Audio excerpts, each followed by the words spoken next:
কয়েকদিন যাবত সুনামগঞ্জের টাঙ্গার হাওরের ভিডিও দেখতে দেখতে আমার দুইটা চোখ কানা হয়ে গেছিল, যার কারণে হাওরের সৌন্দর্য উপভোগ করানোর লিগা একটা মেঘলা দিনে আমরা এফরি সুনামগঞ্জে ওয়েদারে দেখলাম আজকে সারাদিন বৃষ্টি থাকবো। আর এই বৃষ্টির দিনে সুনামগঞ্জের কি কি রূপ দেখছি এটাই দেখবেন আজকের ভিডিওতে। বৃষ্টির দিন থাকার কারণে আমরা কোনো বাইক বা গাড়ি আনছি না, যার কারণে কুমিল্লা থেকে সুনামগঞ্জ আইতে একটু দেরি হয়েছে, কিন্তু এত সুন্দর একটা মেঘলা সকাল দেখা মাইন্ডটা পুরো রিফ্রেশ হয়েছে। তারপরে আমরা ফুরুত করে পড়ছি হাওরের সুলতান হাউস বোটে। বোটে অনেক লগে লগে সবাই দিয়েছে ওয়েলকাম ড্রিঙ্ক। আর এইসবের দরকার ছিল কি আচ্ছা দেন আপনারা হাউস বোটে টিয়াদা উঠছি, যার কারণে একটা কোনো সার দিতাম না, হাইতে পারলে জোর করে হায়া পরে এই শরবত লয়ে পড়ছি আমি ছাদের মিদে। আর 2 দিন এক রাত হাউস বোট করে আমরা পুরো হাওরের মধ্যে তাপালিং করা। এই মেঘলা ওয়েদারের মধ্যে এত প্রিমিয়াম একটা হাউস বোট দিয়ে ঘুরা চিন্তা করে দুষি লাগতেছে। এই খুশিতে শরবত খাই একটু মিষ্টি মুখ করে লই।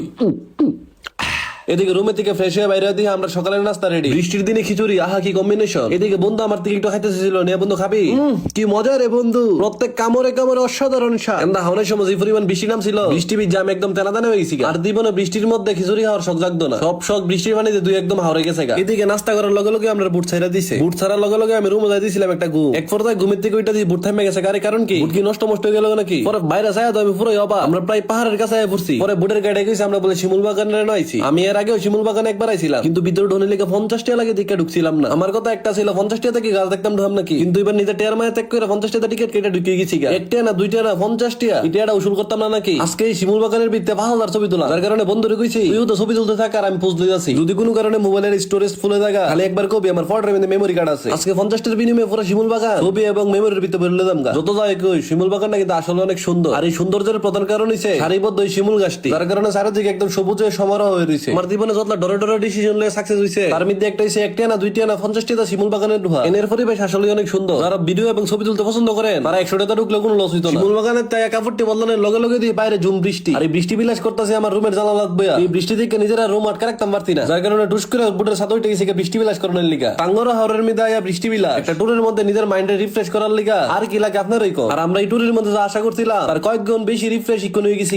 এক কথায় পাইসা উসুল টু। আর এই বৃষ্টি থেকে আমি তো একদম আনন্দে আত্মহারা। এদিকে বৃষ্টি ভিজতে ভিজতে আমরা বোর্ডে বসে জাদুঘাটা নদীর তীরে। আমার লাইফের কোনো দাম না থাকলেও আমি আরেকজনের দেহা দিয়ে লাইফ জ্যাকেট পরে নামছি। কথা আছে না দেহা দিয়ে বেহান আছে। আজকে এই হাউস বোটের একমাত্র বেহা আমিও। ছোটবেলা আমরা বাড়ির লোকের গাঙ্গের মিদে 2 লিটারের হালি বোতল দিয়া এমনি গাঙ্গের স্রোতের মিদে বাইসা যাইতাম। বৃষ্টি এসে জাদুঘাটা নদীর রূপ দেখে আমি পুরাই মুগ্ধ। ওই যে দূর পাহাড়ের উপরে দিয়া আবজিতাছে এন্দা আমি সহ আমরা হাউস বোটের সবাই জাদুঘাটা নদীর মিদে আনন্দ সহকারে গোসল করতেছি। আর এই পানির ভিতরে নেমা সবাই বৈশের রূপ ধারণ করে বই রইছে, কারণ কি পানির থেকে উঠতে চাইতেছে না। উঠতে না চাওয়ার পিছনে কিন্তু কারণ আছে। কারণ হইলো প্রকৃতির এই অপরূপ সৌন্দর্য। বৃষ্টি শেষে মেঘটি একদম পাহাড় ঘেঁষে যাইতেছে, যার কারণে পরিবেশটা একদম ভয়ঙ্কর একটা রূপ ধারণ করছে। যারা ভ্রমণ পিপাসু তাদের কাছে এরকম পরিবেশ আল্লাহর দেওয়া অনেক সুন্দর একটা উপহার। যারা টাঙ্গর হাওড়ে বৃষ্টি পান না তারা কিন্তু এত সুন্দর পরিবেশটি মিস করে। তাই যত সম্ভব হাওড়ে গেলে বৃষ্টির দিনে গেলে ভালো আমি মনে করি। এদিকে একটা বলের মিদে ডেওয়া লেবে রয়েছে পেছনের লিগা। ছোটবেলায় ডেওয়া গাছ ছিল বাড়িতে একটা, এই গাছটা কাটার পরে পর্যন্ত ডেওয়া আইছি না, যার কারণে কাহারে গেলাম কাহা একটা বালাসায় ডেওয়া দেয়। ডেওয়া হওয়ার পরে তো সুক্কা হতে কিন্তু টেয়া দিতাম না। কাহা কয়েছে ঠিক আছে মিষ্টি লেটে দিও, ইকোন হায়া দিয়ে ডেওয়াটা মিষ্টি নাকি সুক্কা একটু চিরা মোহ দর পরে দিহি পাকনা ডেওয়ার সাদরা আমার মোহর ভিতরে যায় ব্লাস্ট করছে। বহু বছর পরে ডেওয়া হাইতাছি, তাও আবার পাহাড়ে গেরা জাদুকাটা নদীর সামনে। এদিকে গোসল করে ওঠার লগে লগে আমরা দুপুরে রান্না দিয়ে দিছে। আর মেনুতে ছিল বিভিন্ন ধরনের ভর্তা আর মাছ। এই হাওড়া এলে একটা জিনিস অনেক ভালো লাগে, কেন হাওনের সময় এক এক সময় এক এক পরিবেশ দেখে হাওন যা। আমি বাই তো এমনি 3 বেলা খাই না, কিন্তু এনে একদম এনজয় করে 3 বেলা খাইতাছি, তাও আবার পাহাড় দেখে দেখে। আপনারা যদি এরকম সুন্দর পরিবেশ এনজয় করতেন চান তাহলে অবশ্যই আইতেইব সুনামগঞ্জের টাঙ্গর হাওরে। টাঙ্গর হাওরের বিভিন্ন জায়গা পাইতারা করতে করতে কিন্তু আমরা এই কাশ্মীর ক্ষেত্র নীলগিরি লেকের নয় পৌঁছাইছি। আর এই পুরাটা রাস্তার সঙ্গে ছিল আমরা এই হাওরের সুলতান হাউস বোটটা। এই বোটের ডেকোরেশন প্লাস সুযোগ সুবিধা এক কথায় অসাধারণ। চলেন আমার লগে আপনারা একটু গরিবের কাশ্মীর ক্ষেত্র নীলাদ্রি লেকে ঘুরাই লিয়া। এর প্রধান সৌন্দর্য অসাধারণ সুন্দর লেক, আর আশেপাশের সুন্দর সুন্দর পরিবেশ। এই লেকের পাশে দাঁড়াইলে আপনার মনে হইব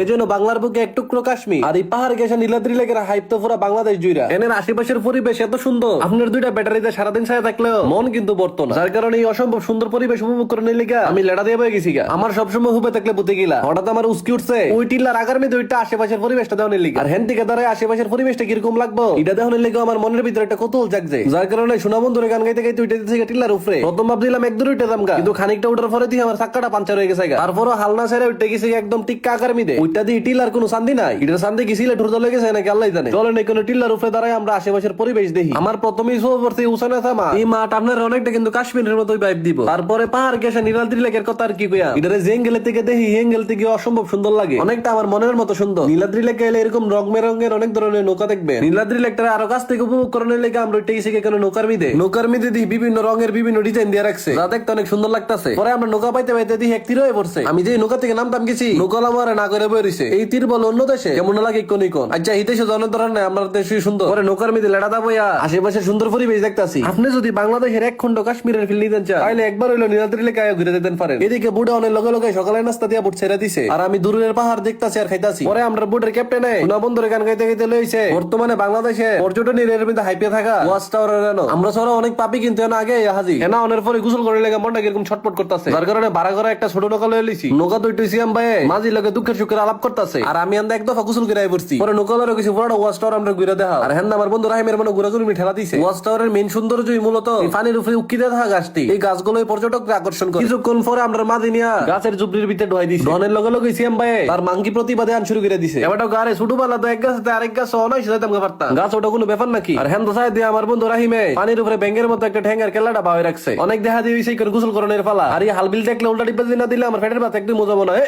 আয় হায় রে ডিব্বাজি দিয়া তো নাক মুখ কান দিয়া সম্বন্ধে একদম লিকে পানি ঢুকছে। তারপরে লগাইতে বোঝান যেত না, তাইলে সবজি মজা লইব। পানির নামার পরে আমি জলপুরের মতো হাতরণ শুরু করে দিছি। হাতরণের প্রধান লক্ষ্য একটা গাছের মেঝে ধরা। পরে এই ওয়াচ টাওয়ারের গাছের উপরে একটা প্রতিভা দেখায়। ছোটবেলাতে আমার একটা দুর্বলতা প্লাস একটা কষ্ট ছিল, এটা হচ্ছে কোনো গাছের মধ্যে উঠতাম পারতাম না। কিন্তু এই গাছটির মধ্যে যথেষ্ট পরিমাণ ডালপালা থাকার কারণে অনায়াসে উঠে যেতাম পারতাছি। এনে গাছের উপরে উঠনের পরে আমার ওই মাঙ্গি প্রতিভা ঠেলা মেরা বয়ে দিছে। কিন্তু এন থেকে লাভ দিতাম যে পড়তে মেন বসিবতে যেই লাভ দিতাম গেছি লগে লগে ডরে আমার পেটটা মুরতা মারছে। তারপরেও একটা কথা আছে না যে বয়ের পরেই জয়। আমিও নিজে ডর বইরে একটা রুমও তালা মাইরা লাভ দনের প্রস্তুতি লইলে যাচ্ছি। হ্যাঁ রাহিম মাগো নিচে বলে আইকা আছে দূর আইকা মেকা কোন সময় আছে ইয়া লাভটা দর পরে দিও মা নদী বুক শিয়া মানি আর নিজের মধ্যে কোন লাইট জানি কোথা লাগছে ইশিরে না লাভ দেয়া গাছে থেকে বাইরে মেজন করার দরকার ছিল। পরে লোকাল বাজারে যায় দেখি দোকান না বিভিন্ন ধরনের চকলেট সাবান এবং শ্যাম্পু আছে, আর এই সবগুলোই নাকি ইন্ডিয়ার প্রোডাক্ট। তারপর আমি বাগনি লেগে কয়েকটা চকলেট কিনা রাতের খাওয়া দাওয়া করে বোটের মধ্যে একটা ঘুম দিছিলাম। পরের দিন ঘুমের থেকে উঠার পরে অনেকটা এরকম একটা দৃশ্য দেখছি। এই সুনামগঞ্জ যাওয়ার পরে আমি টাঙ্গর হাওরের এক এক সময় এক এক রূপ দেখতেছি। সমতল ভূমির এত গাছে আমি আজ পর্যন্ত কোনোদিন মেঘ দেখছি না। মনে হচ্ছে আরেকটু হইলে তো গাছ অনেক দেবো। এখন আমরা হাউস বোটের সাথের মিদে এই দৃশ্য দিয়ে আমার সকালের নাস্তা করা। সকালের নাস্তায় ছিল মুরগির বিরিয়ানি, একটা ডিম আর মুরগির ঝোল। হাওরের হাউস বোট হইলে আপনি একটা জিনিস সবসময় ভালোভাবে উপভোগ করতে পারবেন। এটা হচ্ছে 3 ভালো ওই প্রকৃতির মাঝখানে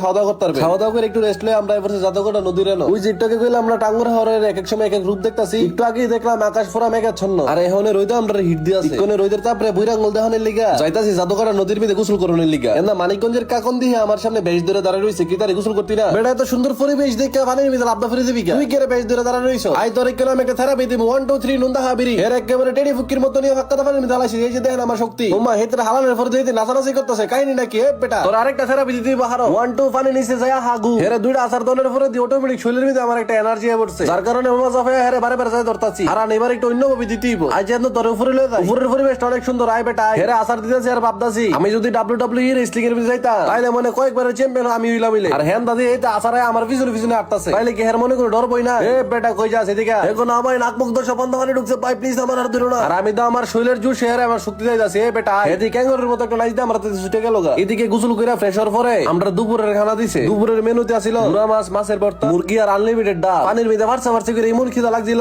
যার কারণে আশেপাশের পরিবেশ দেখতাছি আর খাইতাছি। আমি হাওরের আশেপাশের পরিবেশ যত দেখতাছি ততই মুখ ধুইতাছি। আপনার আজকের ভিডিওটা এই পর্যন্ত। ভিডিওটা কেমন হয়েছে অবশ্যই কমেন্টে জানাই। ভিডিও যদি ভালো লেগে থাকে অবশ্যই শেয়ার করে দিই। যারা যারা আমার পেজ দেখে ফলো করছে না তাড়াতাড়ি ফলো করে দেয়। দেখা হইতাছে নতুন একটি ভিডিওতে। ততদিন ভালো থাকুন, সুস্থ থাকুন, নিজের দামি জিনিসের খেয়াল রাখুন। আল্লাহ হাফেজ।